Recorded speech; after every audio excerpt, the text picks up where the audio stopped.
Hey coin collectors, and welcome to DC Cornwall International Coin Channel. And this is the 1981 United States quarter, George Washington on the front, Liberty above his head, In God We Trust under his chin, the year 1981 right here, and then back here are the mint marks. And the saying for the 1981 quarters is, if you're looking for a good mint mark, look somewhere else.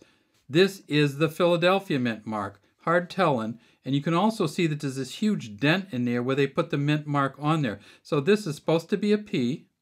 It could be a Y, could be a messy T, could be a lot of things. But it is the P from the Philadelphia mint mark. Over here we have the Denver mint mark, and you can see this one's a little strung out, not quite filled, but certainly misshapen at best.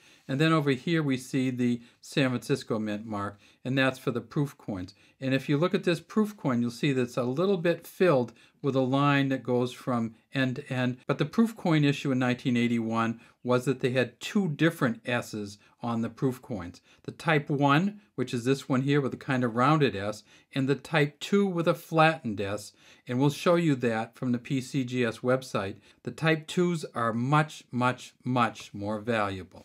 All right, well, let's start with these Philadelphia quarters. In 1981 at Philadelphia, they made 602 million quarters. This is, of course, the clad quarter, which we've had since 1965.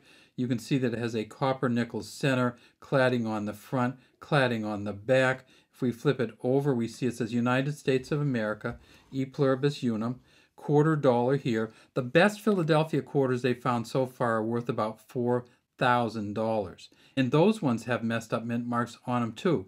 So we'll show you one of those right now. And here from the PCGS website is the highest grade Philadelphia coin. When we magnify it up, we can see that the P on that one, again, it's totally filled and there's a big dent. So when we talk about these coins in their value, when all the mint marks look like this, then you just look at all the other stuff on the coin. So at a Mint State 67 Plus, these are worth $4,000. A Mint State 65, they are worth about $24. If we go to the Denver Mint, you'll see, again, this Denver is kind of a messy Denver. At the Denver Mint in 1981, they made $576 million. Now, this is the highest grade Denver quarter that they've ever found. You can see the PCGS rates it as a Mint State 67 down here. And this is what the D looks like on the highest graded quarter. So we still have the dent, we still have the filling there. So it's not, these filled indented Ds don't take away from the value. As you've seen, the Mint State 67 Plus still has this messy D on it,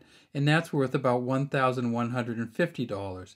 At a Mint State 65, these are worth about $15. So huge difference, but nothing over a Mint State 67 Plus from any of the mints. And then finally, when we get to the San Francisco Mint, this is the one where you're going to have two different mint marks, and so you're going to have to really magnify it up and see which mint mark you have. The San Francisco Mint coins were all proof coins. They made 4.1 million. They made them in a rounded S mint mark like this and a flattened S mint mark. And we're not sure how many flattened S mint marks there are, but let's take a look at the difference between the flattened S and the rounded S from 1981. So this is the type 1 from the PCGS website.